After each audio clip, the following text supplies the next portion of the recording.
വർക്കല ബീച്ചിലാണ്. ശാന്തവും സുന്ദരവുമാണ് വർക്കല. പിതൃമോക്ഷത്തിനായി ബലിതർപ്പണം ചെയ്യുന്ന പാപനാശം തീരം. 2000-ലേറെ വർഷങ്ങൾ പഴക്കമുണ്ടെന്ന ദക്ഷിണ കാശി എന്നറിയപ്പെടുന്ന ശ്രീ ജനാർദ്ദന സ്വാമി ക്ഷേത്രം, അതുപോലെ തന്നെ ശ്രീനാരായണ ഗുരുദേവൻ്റെ സമാധി കൊണ്ട് പവിത്രമായ വർക്കല ശിവഗിരി, ഇങ്ങനെ വൈവിധ്യങ്ങൾ കൊണ്ട് സമൃദ്ധമാണ് വർക്കല.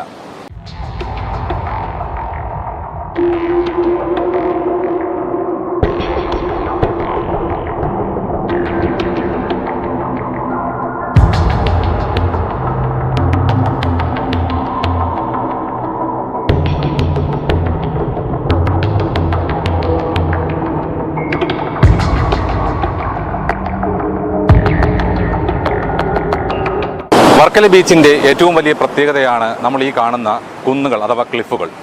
ലാറ്ററൈറ്റ് നിക്ഷേപം കൊണ്ടും അവസാദ ശിലകളുടെ സാന്നിധ്യം കൊണ്ടും വളരെയേറെ പ്രസിദ്ധി ആർജിച്ച ഈ കുന്നുകൾ വർക്കല ബീച്ചിന് അഭിമുഖമായാണ് ഇത്തരത്തിൽ തല ഉയർത്തി നിൽക്കുന്നത്.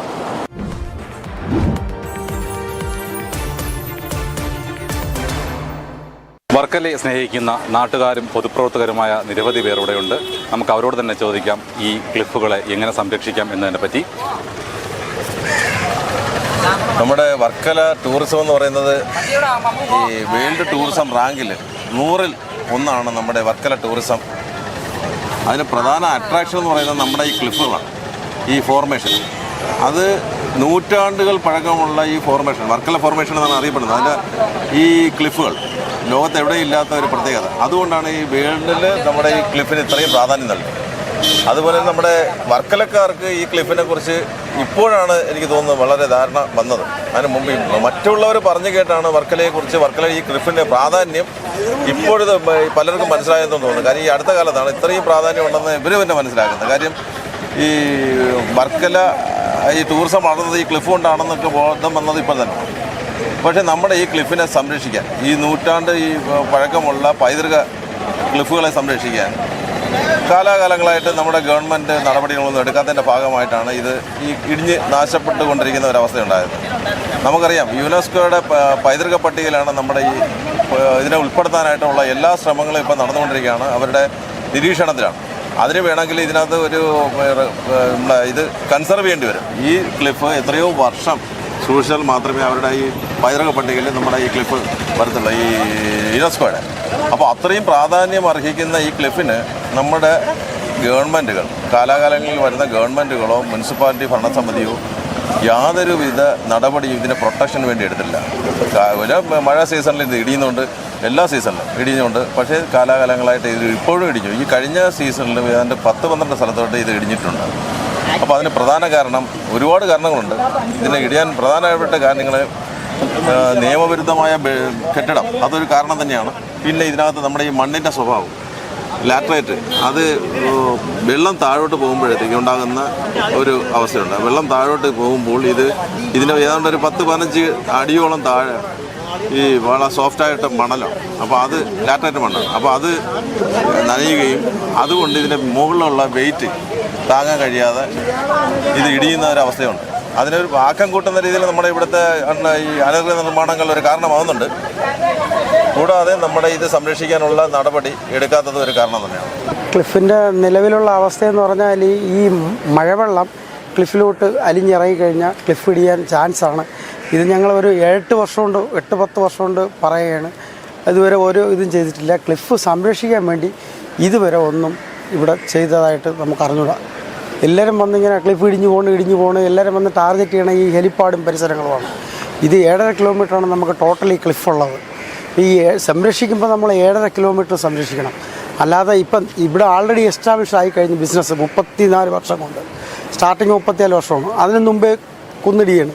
എന്ന് കുന്നുണ്ടായി തുടങ്ങിയോ അന്ന് തൊട്ട് ഇടിയാണ്. അപ്പോൾ ഇവർ പറയണ, ഇപ്പോൾ ഇവർ 2-3 സർവേയും ജിയോളജിയൊക്കെ പറയണമെന്ന് പറഞ്ഞാൽ ഇതുകൊണ്ട് ഇതിന് പ്രഷർ വരുന്നുണ്ടെന്നാണ് പറയുന്നത്.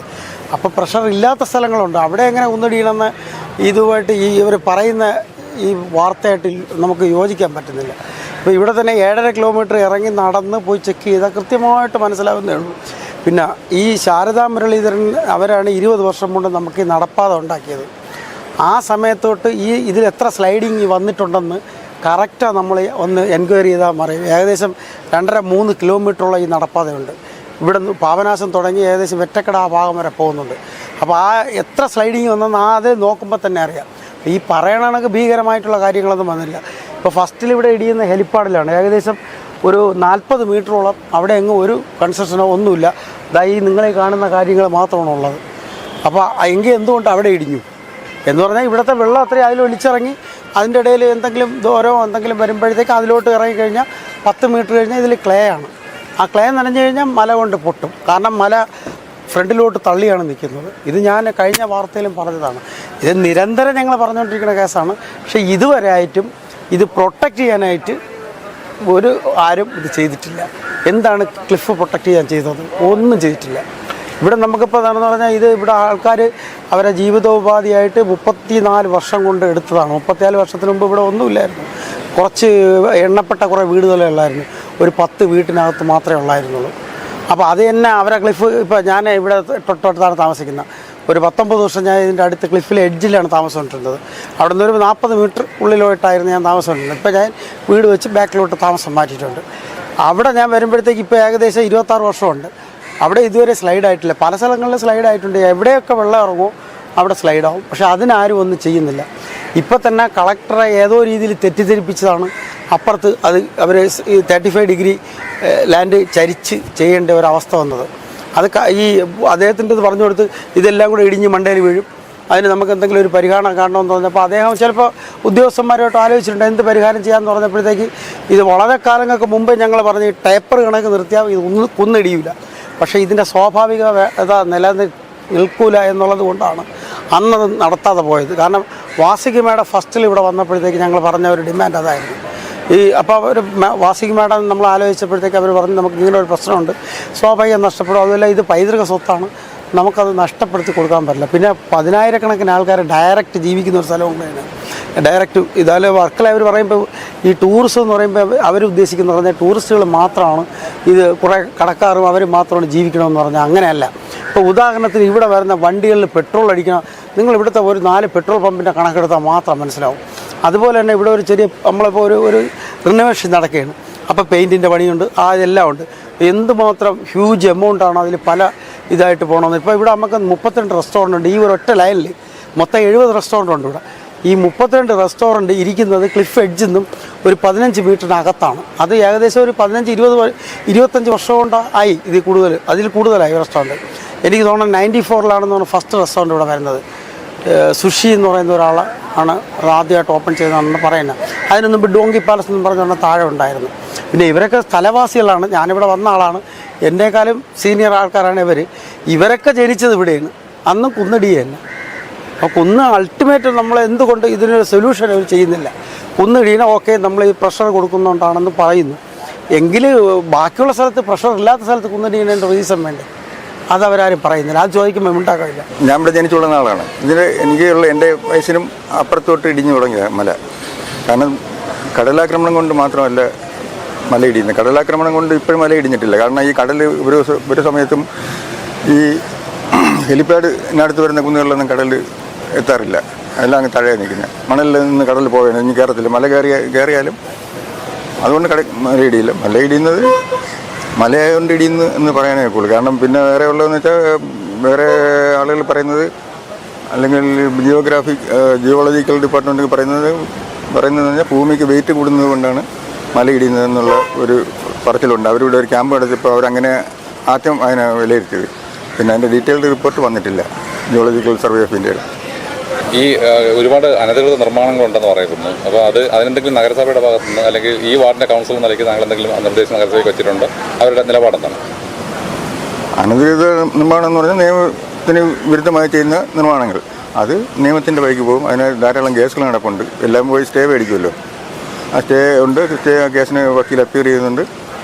അതിൽ നോട്ടീസുകൾ കൊടുക്കുന്നതൊക്കെ നിയമപരമാണ്. നിയമപരമായിട്ടുള്ള നോട്ടീസ് കൊടുക്കുമ്പോൾ നിയമപരമായിട്ട് മറുപടി കൊടുക്കുക, നിയമപരമായിട്ട് പരിഹരിക്കുക വേണം. അത് പരിഹരിക്കും എന്നാണ് ഞാൻ വിശ്വസിക്കുന്നത്. എന്താണ് ഇതിൻ്റെ പരിഹാര മാർഗ്ഗം? ഇപ്പോൾ ഈ കുന്നുകൾ നശിച്ചുകൊണ്ടിരിക്കുകയാണ്, അതിന് മുകളിൽ നിർമ്മാണ പ്രവർത്തനങ്ങൾ കൂടിക്കൊണ്ടിരിക്കുക. അത് കുറയ്ക്കുക എന്നുള്ളത് തന്നെയാണ് നടപടിയാണ്. നടപടി CRC നിയമം തന്നെ ഉണ്ടല്ലോ. 50 മീറ്റർ അപ്പുറം ബിൽഡിംഗ് കൺസ്ട്രക്ഷൻ പാടുള്ളൂ എന്നുള്ള നിയമം തന്നെ ഉണ്ടല്ലോ. കാറ്റിൽ പറത്തുമ്പോഴത്തേക്ക് നിയമ നടപടിയായിട്ട് നഗരസഭയുടെ നീങ്ങും. നിയമ നടപടിയായിട്ട് നീങ്ങിയിട്ടുണ്ട്. നീങ്ങിയതിൻ്റെ ഭാഗമായിട്ടാണ് 100-ലധികം കേസുകൾ കോടതികളിലാണ്, ട്രൈബ്യൂണലിൽ പെൻഡിങ്ങാണ്.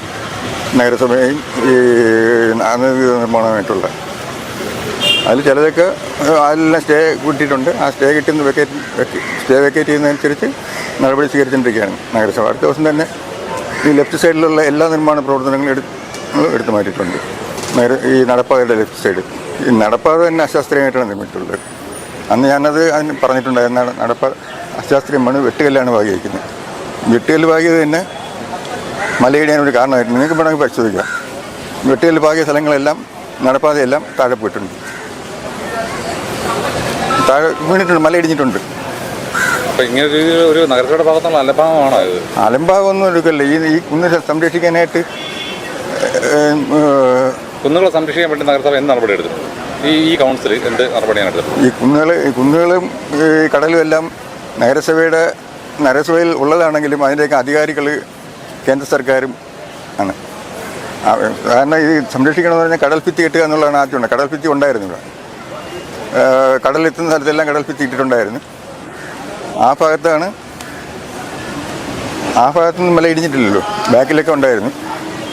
കടൽഭിത്തി കെട്ടിയിട്ടുണ്ടായിരുന്നു നേരത്തെ, വളരെ മുമ്പേ, വളരെ പണ്ട് ഒരു 80-കളിലൊക്കെ കടൽഭിത്തി കിട്ടിയിട്ടുണ്ടായിരുന്നു. അല്ല, നടപടി ഇതൊന്നും ചെയ്യുന്നത് നഗരസഭയല്ല, നഗരസഭയുടെ ലിമിറ്റിനകത്ത് വരുന്ന കാര്യങ്ങളല്ല ഇതൊക്കെ. ഇത് സർക്കാരുകളാണ്, കേന്ദ്ര സർക്കാരുകളും സംസ്ഥാന സർക്കാരുകളുമാണ് ചെയ്യുന്നത്. നിർദ്ദേശങ്ങളൊക്കെ പോയിട്ടുണ്ട്. നിർദ്ദേശങ്ങൾ ഈ കുന്ന് സംരക്ഷിക്കുക എന്നുള്ളത് ഭാരം കുറയ്ക്കുക എന്നുള്ളതാണ്. കാരണം കുന്ന് ഈ കാലകാലങ്ങൾ ഇടിഞ്ഞിരിക്കുന്നത്, ഇതിനെ സംരക്ഷിക്കാനായിട്ട് ഒരു നിർദ്ദേശവും എന്നെ ശ്രദ്ധയിൽപ്പെട്ടിട്ടില്ല വന്നത്. ഞങ്ങൾ പിന്നെ കേന്ദ്രമന്ത്രി ഇന്നലെ ഇവിടെ വന്നു, അപ്പോൾ അതിൽ എന്തെങ്കിലും പ്രതീക്ഷയുണ്ടോ? കേന്ദ്രമന്ത്രി ഇവിടെ സ്ഥലം കണ്ട് പോയിട്ടുണ്ട്. അദ്ദേഹം എന്തെങ്കിലും ചെയ്യുന്നെങ്കിൽ നല്ലതാണ്. പ്രതീക്ഷയൊന്നും പറയാൻ പോലില്ല, കാരണം അങ്ങനെ ഒരു ആലോചന നടന്നിട്ടില്ല, നഗരസഭയായിട്ട് അങ്ങനെ ഒരു ആലോചന നടന്നിട്ടില്ല. യഥാർത്ഥത്തിൽ കേന്ദ്രമന്ത്രി ഇന്നലെ വന്നത് എന്തിനായിരിക്കും? അതിനെ നിങ്ങൾ അദ്ദേഹത്തോട് ചോദിച്ചാൽ മതി, എനിക്കറിയില്ല. പ്രാദേശിക നേതൃത്വത്തിന് അങ്ങനെ അറിവൊന്നുമില്ലെന്നാണ്. അപ്പോൾ ഇത് BJPയുടെ പ്രാദേശിക നേതൃത്വം എന്താ അറിവുണ്ടെന്നുള്ള എൻ്റെ വിഷയമല്ല, ഞാൻ അറിയില്ല. BJPയുടെ പ്രാദേശിക നേതൃത്വത്തിന് എനിക്കറിയാൻ കഴിയില്ല. അവർക്ക് എന്ത് പ്രതീക്ഷയാണ്, എന്താണ് അവർ ഉദ്ദേശിക്കുന്നത്. ഒരു ചർച്ചയും നടന്നിട്ടില്ല. ഇല്ല. സെക്രട്ടറി ഉണ്ടായിരുന്നു, സെക്രട്ടറി കളക്ടർ അറിയിച്ചതിനും സെക്രട്ടറി പങ്കെടുത്തിരുന്നു. സെക്രട്ടറിയായിട്ട് എന്തെങ്കിലും സംസാരിച്ചെങ്കിൽ അതിനിപ്പോൾ വർക്കിംഗ് ഡേയ്സിലേക്ക് അറിയാൻ പറ്റും എന്താണെന്നുള്ളത് അദ്ദേഹം പറയും, കൗൺസിൽ മീറ്റിങ്ങിലോ മറ്റോ പറയും. പറയുമ്പോൾ അന്നേരം നോക്കാം. എന്തായാലും കുന്നുകൾ സംരക്ഷിക്കാൻ വേണ്ടി നാട്ടുകാരും ജനപ്രതിനിധികളും ഒക്കെ കഴിയുന്ന അത്ര ചെയ്യണമെന്നാണ് എനിക്ക് പറയാനുള്ളത്. ഞങ്ങളെ കൊണ്ട് കഴിയുന്നത് ഞങ്ങൾ ചെയ്യും, ബാക്കിയുള്ളവർ അവരെ കൊണ്ട് കഴിയുന്നത് ചെയ്യുക. കുന്ന് സംരക്ഷിക്കപ്പെടേണ്ടതാണ്.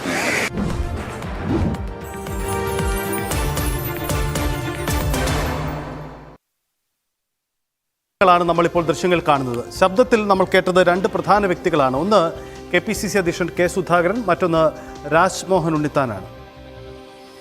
ഈ വാർത്ത റിപ്പോർട്ട് ചെയ്യുന്നത് ഡാൻ കുര്യനാണ്. നിർണായകമായ ഈ ദൃശ്യങ്ങളും ഒപ്പം ഈ വാർത്തകളും ഡാൻ കുര്യനാണ് പ്രേക്ഷകരിലേക്ക് എത്തിക്കുന്നത്. ഡാൻ നമുക്കൊപ്പം ചേരുന്നു. ഡാൻ, എന്നാണ് ഈ സംഭവം നടന്നത്? എന്തായിരുന്നു ഇതിന്റെ പശ്ചാത്തലം?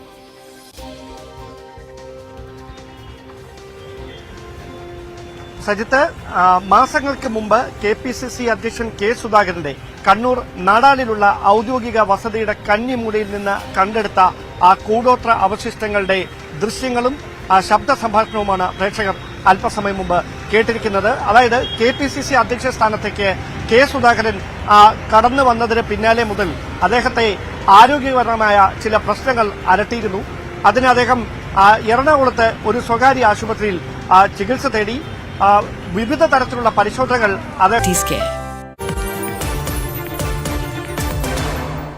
ഇതിൻ്റെ മലയുടെ ഏകദേശം ഒരു 10-15 മീറ്ററോളം ലാറ്ററൈറ്റ് മണ്ണുകളാണ്. അത് കോടിക്കണക്കിന് വർഷം കൊണ്ട് ഈ ലാറ്ററൈറ്റ് കുന്നുകളായിട്ട് മാറുള്ളൂ. അപ്പോൾ ഈ ചില കുന്നുകൾ, അതായത് ജിയോളജി വകുപ്പിൻ്റെ കീഴിൽ അവർ പറഞ്ഞേക്കുന്നത് ഏകദേശം 9 കിലോമീറ്ററോളം ഈ ക്ലിഫ് ഏരിയ ഉണ്ടെങ്കിലും ചില മേഖലകൾ മാത്രമേ ലാറ്ററൈറ്റ് കുന്നുകളായി കൺവേർട്ട് ആയിട്ടുള്ളൂ എന്നാണ് പറയപ്പെടുന്നത്.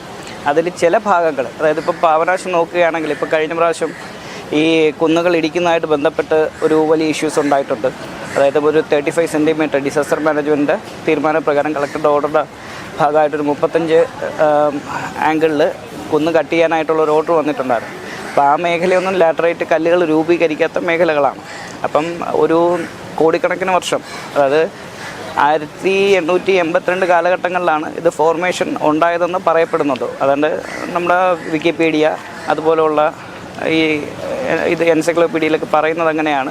1882 ആണ് ഇതിൻ്റെ ഫോർമേഷൻ എന്നും ഇതിനെ വർക്കലൈ ഫോർമേഷൻ എന്നാണ് അറിയപ്പെടുന്നത്. അപ്പോൾ ഇത് ഒരു പൈതൃക സ്വത്തായതുകൊണ്ട് തന്നെ കേന്ദ്ര ഗവൺമെൻറ്റിനും നമ്മുടെ കേരള സർക്കാരിനും അതുപോലെ തുല്യ, കാരണം പ്രോപ്പർട്ടീസൊക്കെ മിക്കവാറും പ്രൈവറ്റ് പ്രോപ്പർട്ടീസ് തന്നെയാണ് ഈ മേഖലയിലുള്ളത്. പക്ഷേ പൈതൃക പട്ടികയിൽ ഉൾപ്പെടുത്തിയേക്കുന്നത് കൊണ്ട് രണ്ടുപേരും സംയുക്തമായിട്ട് അത് സംരക്ഷിക്കാനുള്ള നിലപാടെടുക്കണം എന്നുള്ളത് തന്നെയാണ് അറിയാൻ കഴിയുന്നത്. അപ്പം അതൊക്കെ പിന്നെ നിലവിൽ ഇപ്പോൾ കുന്നിൻ്റെ ഡാമേജ് വരുന്നത് മഴവെള്ളം കൂടുതൽ വരുന്നത് തന്നെയാണ് കുന്നിടിയാനുള്ള പ്രധാന കാരണം. പല കൺസ്ട്രക്ഷനും വരുമ്പോഴത്തേക്ക് ഡ്രെയിനേജ് സിസ്റ്റം കറക്റ്റ് അല്ലാത്തത് കൊണ്ട് കോമൺ ഏരിയാസിലോട്ട് വെള്ളം തള്ളാറുണ്ട്. അപ്പോൾ വെള്ളം കോമൺ ഏരിയാസിൽ വരുമ്പോഴത്തേക്ക് ക്ലിഫിൻ്റെ എഡ്ജസിൽ വരുമ്പോഴത്തേക്ക് മണ്ണിടിച്ചിലുണ്ടാവാം. കാരണം 15 മീറ്ററിന് ശേഷം ക്ലേ ആണ്, വൈറ്റ് ക്ലേ ഉണ്ട്, ബ്ലാക്ക് ക്ലേ ഉണ്ട്. അങ്ങനെ ക്ലേ വരുന്ന ആ മേഖലയിൽ കൂടെ ഊറ്റും വരുന്നുണ്ട്. ആ ഊറ്റിൻ്റെ കൂടെ ഈ വെള്ളത്തിൻ്റെ ഒരു ഫോഴ്സ് കൂടെ വരുമ്പോഴത്തേക്ക് മണ്ണ് പോയി അവിടെ ഒരു ഹോളായി, അങ്ങനെയാണ് മണ്ണിടിച്ചിൽ കൂടുതൽ ഉണ്ടാകുന്നത് ഈ മേഖലയിൽ. എന്താണ് ഒരു സംരക്ഷിക്കാൻ എന്തെങ്കിലും നടപടികൾ? സംരക്ഷിക്കാനായിട്ട് നടപടികൾ സർക്കാർ വേണം എടുക്കാൻ. അതിപ്പം കേന്ദ്ര സർക്കാരും കേരള സർക്കാരും തുല്യമായിട്ടുള്ള നടപടി, സംയുക്തമായിട്ടേ അത് നടപടി എടുക്കാൻ പറ്റുള്ളൂ എന്നാണ് എൻ്റെ വിശ്വാസം. കാരണം എന്ന് വെച്ചാൽ പൈതൃക സ്വത്തായതുകൊണ്ട് കേന്ദ്ര ഗവൺമെൻറ്റിനും അതിനകത്ത് ഇൻവോൾവ്മെൻ്റ് ഉണ്ട്. പിന്നെ പ്രൈവറ്റ് പ്രോപ്പർട്ടീസാണ് കൂടുതലും. പിന്നെ ഒരുപാട് ചിലവുള്ള ഒരു സിസ്റ്റം ആയിരിക്കും. ഇവിടെ എങ്ങനെയാണ് കാഴ്ചകട വരവും പോക്കുവാനൊക്കെ സംബന്ധിച്ച്? ഇതൊരു ടൂറിസ്റ്റ് മേഖലയാണെന്നറിയാമല്ലോ. അപ്പം കാരണം കഴിഞ്ഞ ഒരുപാട് ഈ കോവിഡിന് മുമ്പൊക്കെ ഒരുപാട് ഫോറിൻ ടൂറിസ്റ്റുകൾ ഉണ്ടായിരുന്നു. ഇപ്പോഴും ടൂറിസ്റ്റ് വരുന്നുണ്ട്. പിന്നെ ഈ ഒരു മേഖലയിൽ ഇപ്പം നോർത്ത് ഇന്ത്യൻ ടൂറിസ്റ്റും അതുപോലെ തമിഴ് അങ്ങനെയുള്ള നാട്ടിലുള്ള ആൾക്കാരാണ്. അപ്പോൾ ക്രൗഡ് കാരണം ഇപ്പോൾ ഫോറിനേഴ്സിൻ്റെ വരവ് കുറവാണ്. എന്നാലും ഇന്ത്യൻ ടൂറിസ്റ്റ് ഉണ്ട്. മഴ ആയതുകൊണ്ട് ഇപ്പോഴത്തെ കുറവാണെന്നുള്ളതേ ഉള്ളൂ. സീസണിൽ പോലും ഫോറിനേഴ്സ് കുറവാണല്ലോ. സീസണിൽ സ്വാഭാവികമായിട്ടും ഈ ഫോറിനേഴ്സ് ഒരു പ്രൈവസി ആഗ്രഹിക്കുന്നവരാണ്. അപ്പോൾ ഈ ഒരു മേഖലയിൽ ഇപ്പോൾ ക്രൗഡ് ഒത്തിരി കൂടുതലായതുകൊണ്ട് ഫോറിനേഴ്സിൻ്റെ വരവ് കുറവാണ്. ഈ കുന്നുകളിലിപ്പം അപകടം ഇത്രയാണ്. ഇപ്പോൾ ഇത്രയും സുരക്ഷാ സംവിധാനങ്ങളൊക്കെ ഒരുക്കിയിട്ടുണ്ട്. പക്ഷേ എത്രത്തോളം സുരക്ഷിതമാണ്? നിങ്ങൾക്ക് ഇപ്പം അങ്ങോട്ടൊന്ന് സൂം ചെയ്താൽ തന്നെ കാണാൻ പറ്റും. നമ്മൾ ഇപ്പം ഫെൻസിങ് ചെയ്തിട്ടുണ്ടെങ്കിലും ആൾക്കാർ നോക്കാനായിട്ട് ആൾ ഇപ്പം നിലവിലില്ല. അപ്പോൾ ഇടയ്ക്കൂടെയൊക്കെ നമ്മൾ എത്ര കൺട്രോൾ ചെയ്താലും കുറച്ച് പേരൊക്കെ ചാടി അപ്പുറത്ത് പോകും. അത് വളരെ 100% എഫക്റ്റീവാണ് എന്ന് പറയാൻ പറ്റില്ല. അപ്പോൾ അതിനുവേണ്ടി എന്തെങ്കിലും സുരക്ഷാ നടപടികൾ പോലീസിൻ്റെ സർക്കാരിൻ്റെ ഭാഗത്തുണ്ടോ? കളക്ടറുടെ ഭാഗത്തുനിന്ന് ഇതൊക്കെ കോർഡൺ ഓഫ് ചെയ്യാനായിട്ട് പറഞ്ഞിട്ടുണ്ട്. പിന്നെ പോലീസിൻ്റെ ഭാഗത്തുനിന്ന് പോലീസിൻ്റെ മാൻ പവർ കുറവാണ്. നമ്മളിവിടുത്തെ ലോക്കൽസാണ്, നമ്മൾ കാണാറുണ്ട്. ആകെ 2 പോലീസുകാരാണ് ഈ 9 കിലോമീറ്റർ അവർ വേണം മാനേജ് ചെയ്യാൻ. 2 പേരെ കൊണ്ട് ഈ 9 കിലോമീറ്റർ കവറേജ് ചെയ്യാൻ പറ്റും. പോലീസിനെ കൊണ്ട് പാടായിരിക്കും. ഒരുപാട് ഇഷ്യൂസ്, ഒരു 5-10 പേര് വരുന്ന മേഖലയിലാണെങ്കിൽ ഇപ്പോൾ 1-2 ഇൻസിഡൻസ് വന്നു കഴിഞ്ഞാൽ പോലീസിനെ മാനേജ് ചെയ്യാൻ പറ്റും. ഇത്രയും ക്രൗഡ് വരുന്ന സ്ഥലത്ത് എന്തുമാത്രം ഇൻസിഡൻസ് ഉണ്ടാവും എന്നുള്ള കാര്യം അറിയാമല്ലോ. അപ്പോൾ എല്ലാം പോലീസിനെ കൊണ്ട് മാനേജ് ചെയ്യുന്നത് ബുദ്ധിമുട്ട് തന്നെയാണ്. വർക്കല ക്ലിഫുകൾ വ്യാപകമായിട്ട് ഇടിഞ്ഞ് ഇത്തരത്തിലുള്ള പ്രശ്നങ്ങൾ ഉണ്ടാകുമ്പോൾ നഗരസഭയുടെ ഭാഗത്ത് നിന്ന് എന്തെങ്കിലും നടപടികൾ ഉണ്ടാകുന്നുണ്ടോ? അല്ലെങ്കിൽ നഗരസഭയുടെ എന്തെങ്കിലും വീഴ്ചകൾ കൊണ്ട് ഇവിടെ നിർമ്മാണ പ്രവർത്തനങ്ങൾ കൂടുതലായി നടക്കുന്നുണ്ടോ? അങ്ങനെ എന്തെങ്കിലും പറയാനുണ്ടോ നാട്ടുകാർക്ക്? നഗരസഭയുടെ വീഴ്ചകൾ പറയാനുണ്ടെങ്കിൽ നഗരസഭ വീഴ്ചകളേ ഉള്ളൂ. കാരണം എന്ന് വെച്ചാൽ ഈ നേരത്തെ ഈ നടപ്പാത കിട്ടിയിട്ടുണ്ടായിരുന്നു. ഈ നടപ്പാത കിട്ടുമ്പോഴത്തേക്ക് ഏതാണ്ട് ഒരു 8 ഇഞ്ചോളം പൊക്കിയാണ്, 8-9 ഇഞ്ചോളം പൊക്കിയാണ് വെച്ചിരിക്കുന്നത്. അപ്പോൾ ഇതിനിടയ്ക്കിടെ വെള്ളം പോകുന്നത് സൈഡിൽ കൂടെ. അപ്പോൾ സൈഡിൽ കൂടെ വെള്ളം പോകുമ്പോൾ ആ വെള്ളം അവിടെ താഴെയാണ് മലയിൽ. ഈ താഴ്ന്നോറും ഈ വെള്ളം താപ്പോട്ട് പോയി ആ മലയുടെ അവസ്ഥ ഇടിയുന്ന അവസ്ഥ വന്നിട്ടിരിക്കുകയാണ്. അപ്പോൾ ഈ വെള്ളം അവിടെ കെട്ടിയൊക്കെ നേരെ താഴെ പോയെന്നെങ്കിൽ ഇത്രയും വിഷയം ഉണ്ടാവില്ല. ഈ മലകൾ അത്ര ഇടിക്കാൻ കാരണം തന്നെയാണ്. അപ്പോൾ ഇത് നേരെ താഴോട്ട് പോകുന്നു, അവിടെ കെട്ടിയിരിക്കുന്നു. ആ ഏറ്റവും കൂടുതൽ വെള്ളം നിൽക്കുന്ന എവിടെയാണ് അവിടെ ഇടിയാണ്. അപ്പോൾ ഇതിന് ഒരുപാട് പോംവഴികൾ ഇന്ന് ഇപ്പോഴത്തെ ടെക്നോളജി ചെയ്യാൻ പറ്റും. പക്ഷേ അതൊന്നും ചെയ്തില്ല. ചെയ്യാതെ അവരിങ്ങനെ വന്ന് കുറേ ഭാഗം കെട്ടിയിരിക്കുക, അങ്ങോട്ട് ആൾക്കാർ പോകാക്കില്ല. ഇത് ടൂറിസ്റ്റ് കേന്ദ്രമാണ്. ടൂറിസ്റ്റിൽ ആൾക്കാർ വരേണ്ട സ്ഥലമുണ്ട്. അപ്പോൾ അവിടുത്തെ മറിച്ചിട്ടൊന്നും കാര്യമില്ല. അവിടെ പോകാനുള്ള ഒരു സാഹചര്യം ഉണ്ടാക്കണം. വരുന്ന ഗസ്റ്റുകൾക്ക് അല്ലെങ്കിൽ വിദേശികൾക്കായാലും അവർക്ക് എല്ലാവിധ സൗകര്യം ഇവിടെ അതൊന്നും ഒരു അടിസ്ഥാന സൗകര്യങ്ങൾ അതില്ല. പിന്നെ എന്തെങ്കിലും ഉണ്ടാക്കി തന്നെ അത് പരിപാലിക്കാനും ഇടാനില്ല. ഒരു ടോയ്ലറ്റ് ഉണ്ടാക്കി വെച്ചിട്ടുണ്ട്, അതിന് പരിപാലിക്കാനില്ല. എന്തോ ഉണ്ടാക്കും, പക്ഷെ പരിപാലിക്കാനില്ല. അതും കളഞ്ഞിട്ട് പോയി വേണം. അപ്പോൾ ഇത് നശിക്കുമ്പോഴത്തേക്ക് അവിടെ ജനങ്ങൾക്ക് ബുദ്ധിമുട്ടുണ്ടാകും. ഈ ടൂറിസത്തിനെ നല്ല രീതിയിൽ കൊണ്ടുപോകേണ്ട വർക്കല പോലുള്ള സ്ഥലത്തിന് നല്ലൊരു ഡെവലപ്മെൻറ്റ് കൊണ്ടുവരണം. അത് മുനിസിപ്പാലിറ്റിയുടെ ഭാഗത്തു നിന്നുള്ള ഒരുപാട് വീഴ്ചകളുണ്ട്. അപ്പോൾ അത് പരിഹരിക്കണമെന്നാണ് പറയുന്നത്. ഇവിടുത്തെ അനധികൃത നിർമ്മാണങ്ങൾ എങ്ങനെയാണ് ഇത് തടയാൻ അനധികൃത നിർമ്മാണം എന്ന് പറയുമ്പോഴത്തേക്ക് അതേ ഉള്ളു ഇവിടെ. എല്ലാ അനധികൃത നിർമ്മാണം തന്നെ, ഒരെണ്ണം പോലും നിയമപരമായിട്ട് ചെയ്തൊന്നുമില്ല. എല്ലാം അനധികൃതമായിട്ടും ചെയ്തിരിക്കുന്നത്. കാരണം വെച്ചാൽ ഒരു ബിൽഡിങ് ഒരു ഏതാണ്ട് 3 മീറ്റർ 2 മീറ്റർ കിട്ടാണ് മലയിൽ നിന്ന് കിട്ടാണ് ചെയ്യുന്നത്. ചെയ്തിട്ട് അവിടെ അതിനടുത്ത് സ്വിമ്മിംഗ് പൂൾ പോയി. സ്വിമ്മിംഗ് പൂളും ഒഴിച്ച് അത്രയും വെയിറ്റ് കയറ്റിയിട്ടാണ് ആ മല ഇതൊക്കെ സംഭവം. വലിയ ദുരന്തം എന്ന് വെച്ചാൽ ഇവിടുത്തെ വർക്കലയിൽ വലിയൊരു ദുരന്തം ഉണ്ടാവേണ്ട സാഹചര്യം ഇഷ്ടംപോലെ. പക്ഷേ അത് ഭാഗ്യം കൊണ്ട് ഉണ്ടാവുന്നില്ല. അത് ഉണ്ടായിക്കഴിഞ്ഞാൽ മാത്രമേ അതിനെല്ലാം ഒരു ഗൗരവം കാണിക്കത്തുള്ളൂ. അത് ഉണ്ടാവാതിരിക്കാനാണ് നമ്മളിപ്പോൾ ആൾക്കാരെല്ലാം ഈ മിക്ക സമയങ്ങളിലും വാർത്ത കൊടുക്കുന്നത്. അപ്പോൾ ഇവിടെ നമ്മളെ കേരളത്തിൽ ഒരു പൊതുവായിട്ടൊരു സംഭവമുണ്ട്. എന്ത് ദുരന്തം ഉണ്ടായതിനു ശേഷം അതിന് പരിഹാരം കണ്ടെത്തും. ദുരന്തം ഉണ്ടാവുന്ന മുമ്പേ ഒരു പരിഹാരം കണ്ടെത്തില്ല. അപ്പോൾ ഇതൊക്കെ ഓരോ റിസോർട്ടുകളും ഇങ്ങനെ ചെയ്യുമ്പോഴത്തേക്ക് അവർ നിയമവശം നേരെ ഒന്ന് മുനിസിപ്പാലിറ്റി ഒരു സ്റ്റേ കൊടുക്കും. ഒരു സ്റ്റേ ഓർഡർ കൊടുത്ത് നിങ്ങൾ ചെയ്യുന്നവരോട് കൊടുത്ത് അവരങ്ങ് പോകും. അവർ നേരെ കോടതിയിൽ പോയി വേറെ സ്റ്റേ വാങ്ങിച്ച് കെട്ടിവിടണം. ഇത് മുനിസിപ്പാലിറ്റിക്കും എല്ലാവർക്കും അറിയാവുന്ന അവരെന്നെ പറഞ്ഞെടുക്കും, നിങ്ങളിങ്ങനെ ചെയ്തോട്ടെ അങ്ങനെ ആയിരിക്കും. അല്ലാതെ പിന്നെ അവർ ഒരു നിയമവശങ്ങളെല്ലാം കാട്ടിപ്പടുത്തിക്കൊണ്ട് ചെയ്യാൻ പറ്റത്തില്ല. നിയമവ്യവസ്ഥ ശക്തമാണെങ്കിൽ ഒരു വിധത്തിലും ഒരു അനധികൃത നിർമ്മാണം ചെയ്യാൻ പറ്റത്തില്ല. മുൻ വർഷങ്ങളെ അപേക്ഷിച്ച് 2024 മലയുടെ ഇടിച്ചിൽ വളരെ കൂടുതലാണെന്നാണ് പറയുന്നത്. അപ്പം അത് എങ്ങനെയാണ് ഈ വർഷം എങ്ങനെയൊക്കെയാണ് സംഭവിച്ചിട്ടുള്ളത്? ഈ വർഷം അങ്ങനെ കൂടുതലെന്ന് പറയാൻ പറ്റില്ല. ഇവിടെ ഇപ്പോൾ ഇടിയുന്നത് എല്ലാ വർഷവും ഏതാണ്ട് കൊറോണൊക്കെ തന്നെ. പക്ഷെ അത് വാർത്തയാവുന്നത് ഇപ്പോൾ ഈ വർഷമാണ്. ഈ പ്രാവശ്യമാണ് ഏറ്റവും കൂടുതൽ വാർത്തയാകുന്നത്. മറ്റേ മല ഇടിയുന്നുണ്ട്, മല പല ഭാഗങ്ങളിൽ ഇടിയുന്നുണ്ട്. അത് അപ്പുറം ആ സൈഡൊക്കെ വരുന്നത് മിക്ക സ്ഥലങ്ങളിലും ആൾക്കാർ ഈ മല ഇടിച്ചിട്ട് സ്റ്റെപ്പ് ഉണ്ടാക്കി താപ്പോട്ട് പോകും.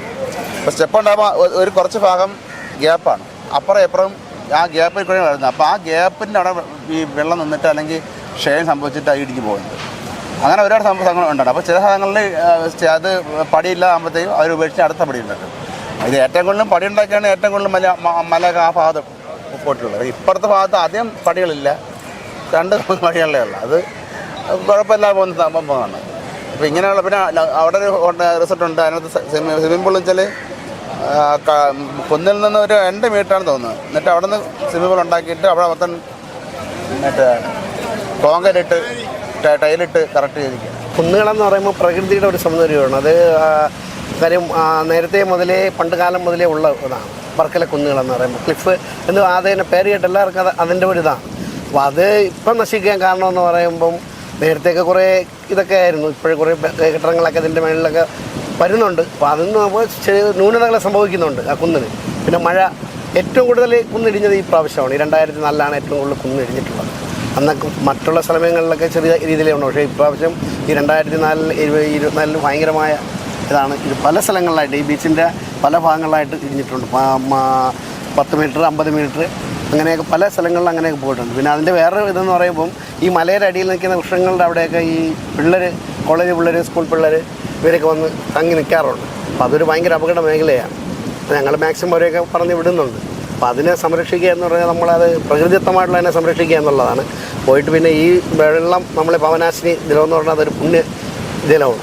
കാര്യം അത് ഒരിടത്തും ഒരു ബീച്ചിലും ഒരു സ്ഥലത്തും അങ്ങനെ അത് കിട്ടില്ല.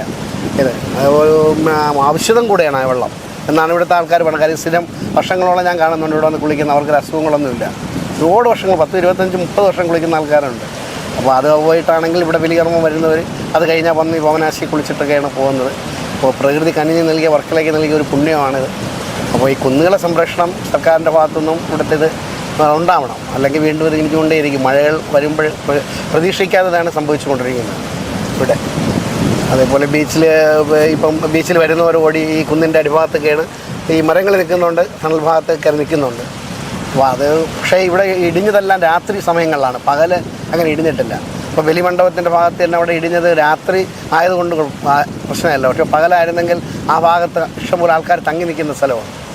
അതുകൊണ്ടാണ് ഒരു അപകടം പറ്റാതെയൊക്കെ പോയത്. അങ്ങനെ ഇവിടെ നടക്കുന്നതെല്ലാം രാത്രികളായതുകൊണ്ട് ആർക്കും ഈ കുന്നിടിഞ്ഞുകൊണ്ടൊരു അപകടം സംഭവിച്ചിട്ടില്ല.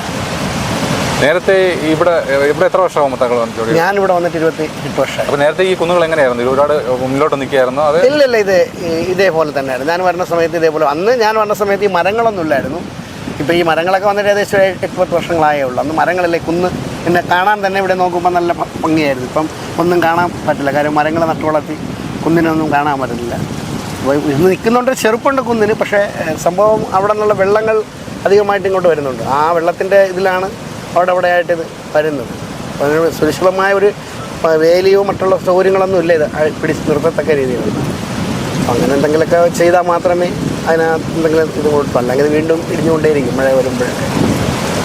ഇതിനുവേണ്ടി എന്തെങ്കിലും ചെയ്തിട്ടുണ്ടോ?